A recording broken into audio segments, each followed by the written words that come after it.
Assalamualaikum warahmatullahi wabarakatuh. Selamat pagi anak-anak, semoga kalian sehat-sehat selalu. Untuk pertemuan kali ini, I will discuss about obligation, prohibition, and suggestion. Ya, jadi ibu akan membahas tentang obligation atau keharusan, kemudian prohibition, larangan, dan suggestion atau saran. Nah, ini merupakan kompetensi dasar 3.3 atau 4.3 bagi kelas 8. Ya, let's have a check. Untuk menyatakan obligation, prohibition, dan suggestion, yang akan kita gunakan adalah auxiliary verb. Ya, atau disebutnya modal auxiliary. Sering disebut juga auxiliary atau modal. Bukan modal ya, tapi modal. Nah, modal itu ada banyak macamnya. Ada can, may, must, might, should, shall, will, have to, dan would. Nah, fungsinya untuk apa? Nah, fungsinya itu untuk mengekspresikan memodifikasi makna dari kata kerja utama. Jadi disebutnya juga kata kerja bantu. Jadi ada kata kerja yang utama, nah itu membantu, menegaskan, memodifikasi makna gitu. Nanti ada yang menunjukkan kemampuan yang kita bahas kemarin ya, yang can, may, must. Ada yang menyatakan kemungkinan, misalnya may, atau larangan, prohibition. Nah, modal ini diletakkan sebelum kata kerja utama. Nah, kita lihat lagi ya. Nah, ini posisi modal. Posisi modal dalam kalimat. Kalau dalam kalimat positif, subject, modal, baru main verb. Kalau negatif, tinggal pakai not di setelah modals ya, baru main verb.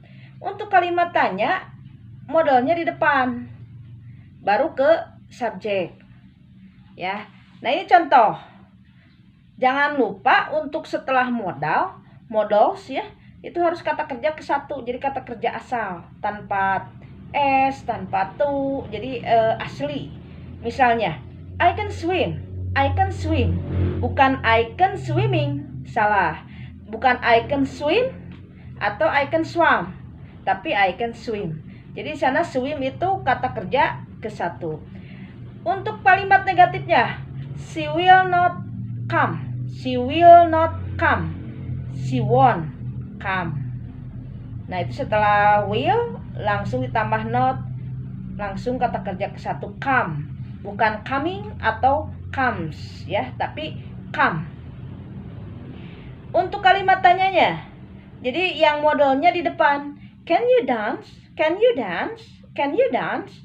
Nah, can-nya di depan. Kita lanjut. Aturannya. Nah, ini yang tadi Ibu sebutkan. Kalau setelah modal itu harus kata kerjanya bentuk ke satu. Infinitif. Jadi tanpa s, tanpa ed, tanpa ing. Jadi asli ya, kata kerjanya ke satu. He should sleep. Nah, itu benar. Tapi kalau he should sleep, salah. Contoh lagi. I may drive. I may drive. Bukan tanpa to juga. I may to drive, salah. Atau we could come. We could come. Bukan we could came, tapi we could come. Kata kerja ke satu ya. Jadi ingat, setelah modal harus kata kerjanya ke satu untuk semua subjek. Nah, modal untuk menyatakan obligation, prohibition, dan suggestion yang kita gunakan ya untuk di SMP kelas 2 itu ada must, have to, artinya harus. Nah, must ini more formal, jadi lebih formal daripada have to. Yang kedua, untuk larangannya must not atau mustn't, disingkatnya mustn't. Artinya tidak boleh. Dan yang ketiga suggestion, saran ya atau himbauan. Nah, itu menggunakan should, ought to. Jadi harus, seharusnya gitu. Jadi saran ya, saran. Nah, bedanya apa ini? Nah, ini nih ya. Penggunaan must, have to, dan should. Nah, di sini we use must when we think it's important to do an action or we give people orders. Jadi itu perintah, kemudian sesuatu yang penting untuk dilakukan. Jadi kalau misalnya ini saran tapi harus gitu. Jadi harus. Jadi kalau tidak ini melanggar pasti ada hukuman. Misalnya you must be home by 11. She must tidy up her room every day. Nah, kalau obligationnya datang dari speaker, itu kan ada dua ya. Kalau misalnya untuk orang lain, you must be home by 11. Nah, ini I must go to the doctor. I don't feel well.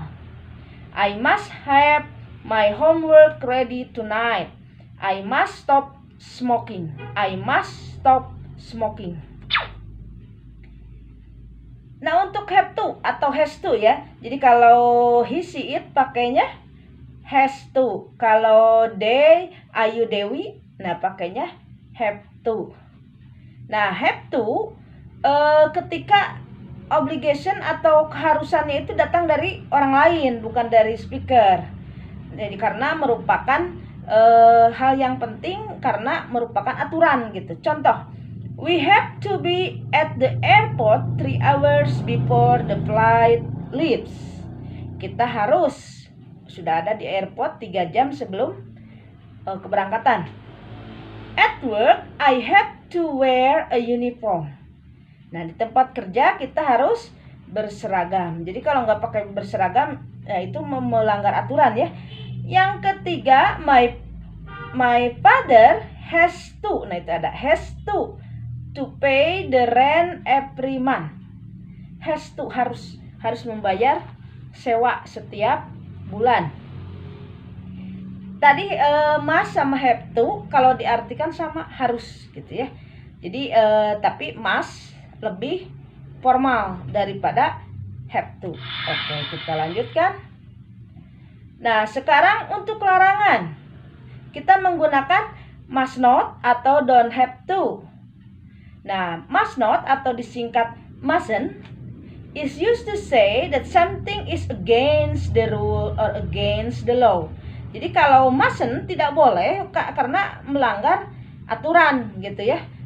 Nah, ini contoh. You mustn't smoke at school. You mustn't smoke at school. You mustn't use your telephone on a plane. Kamu tidak boleh merokok di sekolah. Kamu tidak boleh menggunakan telepon di pesawat terbang. Kemudian don't have to. Nah, jadi tidak boleh. Sama, tidak boleh, tapi gimana ya? In this restaurant you don't have to wear a tie. Jadi tidak ada keharusan, jadi tidak ada keharusan. In this restaurant you don't have to wear a tie. Di restoran ini kamu tidak perlu pakai dasi. Kemudian my father doesn't have to wear uniform as his school. We don't have to get up early on weekends. Kita tidak perlu bangun awal gitu ya pada akhir pekan ya, harus selalu ya tiap hari kita muslim ya. Nah, ini bandingkan. We must wake up early. Nah, itu kan ada keharusan, ada kebutuhan. We must not be cheating during the test. Dilarang. Jadi kalau misalnya harus itu must. Kalau tidak boleh, mustn't ya. Ingat aja itu. Untuk yang ketiga, suggestion. Suggestion yang dipakai adalah should. Ya, should. Nah, untuk express a suggestion, should or shouldn't is used. Nah, ini ya, you should call the police. Kamu harus, nah harus di sini kan bukan harus wajib, tapi seharusnya gitu ya memanggil polisi. You should firstly check to see if anyone is injured. Secondly, call an ambulance if necessary. Nah, kamu harusnya pertama-tama cek dulu siapa yang terluka, baru memanggil ambulan. She should take an aspirin. She should take an aspirin. He should go to the dentist as soon as possible. He should, ya, dia harus ke dokter. Jadi harusnya dia itu pergi ke dokter ya segera gitu. Harusnya itu hanya menyarankan saja, terserah mau dilakukan atau enggak. Nomor 5-nya, he should drink a glass of water. Ya, mungkin karena dengan meminum air itu suatu bagus untuk dia. Nah, ini contoh dialognya. Ibu bacakan. Irma, I heard Weni is leaving today. Yes, she will go to Singapore today. Have you said goodbye to her? Is it necessary? Yes, of course. You two are friends, right? Yes, but I think it will make me sad saying goodbye to her. You will be more sad if you didn't. You should go to her house now before she left. Okay. Ya, you should go to her house now before she left. Ya, kamu harus pergi ke rumahnya sebelum dia terbang gitu ya ke Singapura. Jadi saran ya, ini menyarankan. Nah, ini dialog kedua antara Lucy dengan ibunya. Lucy, wash your hands before eating. Yes, ma'am. And you must turn off the tap before you leave the wash basin.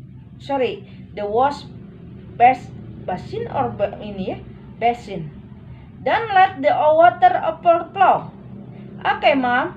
But why? Oh, Lucy, don't forget that it is the dry season now. Yes, ma'am. I watch them on television. So you cannot let water flow for nothing. While a lot of people outside are unable to use even a small amount of it. We should help the planet to preserve water for everyone. Yes, ma'am. I always remember that.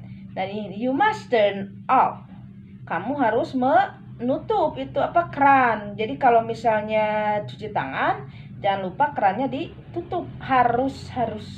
Jadi sesuatu yang penting ya dilakukan, atau perintah ibunya ke anaknya. Nah, ini ada latihan. Kamu tulis dengan pilihannya must, have to, dan don't have atau mustn't ya. Jadi pilih must, have to, don't have to, dan mustn't. Nah, ini lihat sesuai dengan kalimatnya, apakah larangan, apakah perintah, apakah itu saran misalnya ya. Oh, ini saran nggak ada di sini. Ya, ini. Jadi hanya latihannya untuk larangan dan obligation ya. Nah, mungkin itu saja yang Ibu bahas. Jangan lupa tugasnya pertama exercise tadi, latihan soal. Kemudian tolong kalian mempraktekkan salah satu dialog dari yang dua tadi ya, dialog 1 dan dialog 2. Kalau bisa dihafal. Yang Ibu nilai spelling dan hafalan dan lapalnya, hafal dan lapalnya ya, pronunciation-nya betul. Kemudian jangan lupa mengerjakan learning journal. Oke. Nah, mungkin itu saja yang bisa Ibu bahas. Terima kasih atas perhatiannya. Mohon maaf bila banyak kesalahan. Wassalamualaikum warahmatullahi wabarakatuh. Bye.